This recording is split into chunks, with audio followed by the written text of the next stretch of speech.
being told here that the population is decreasing by 1% every year.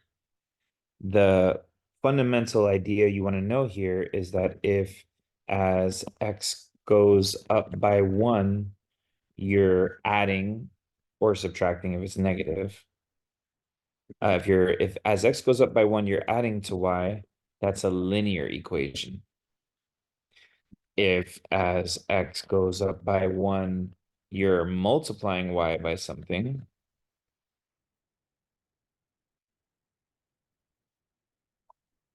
that's an exponential equation. So when we take a percent of something, we're multiplying our number. In other words, 56% of something would be 0.56. So because we're multiplying, we know that it's an exponential. So the basic exponential looks like this. And what we want you to see right now is that this thing here is kind of a fancier version of that.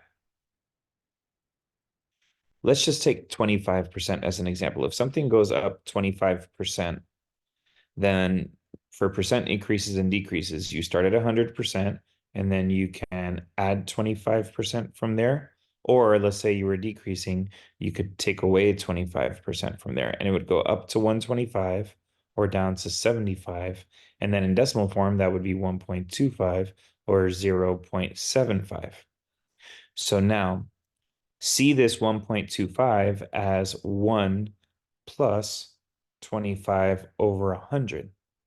And so just as an example, if we had an exponential equation, we would have a starting amount of A, and then we'd be multiplying by 1 plus 25 over 100, which is just 1.25, and we'd be doing that X times.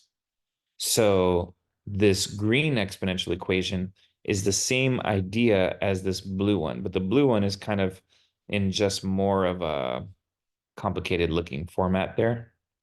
So this is just an example for anyone who's looking at our written solution and can't make sense of this. But here we know that we have a starting amount, just like we have a starting amount on our regular format of the exponential. This is how it changes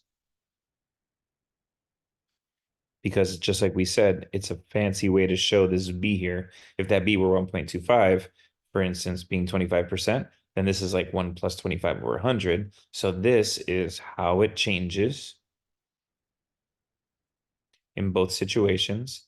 And this number here is the number of times. Now, using y there is kind of a way to make this look more complicated, right? Because we're used to seeing x there, but really, who cares?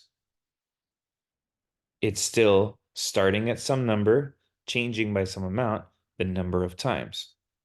So now, if this thing is decreasing, that would be a lot like having this, where we started at 100 and we decreased by 25.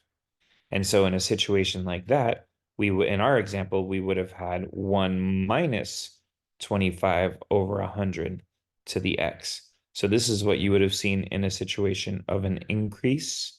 And this is what you would have seen in a situation of a decrease. And so that's another way to say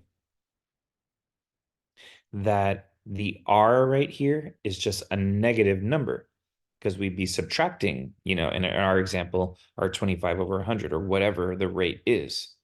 So if we know for a fact that this population is decreasing, it means that r has to be a negative number.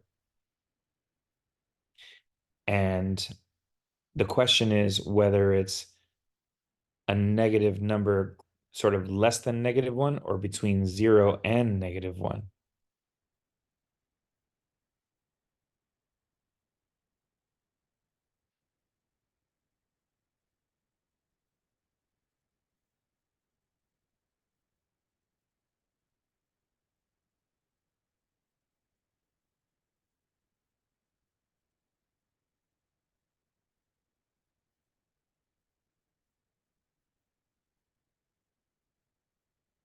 And the answer to that is that it has to be a number between 0 and -1, because look at our example. We always had 25 over 100, negative 25 over 100. Generally, a conventional percent is going to be a part of 100. So just imagine some number between 0 and 100 over 100 for kind of your normal percents. And that's going to be answer choice B right here.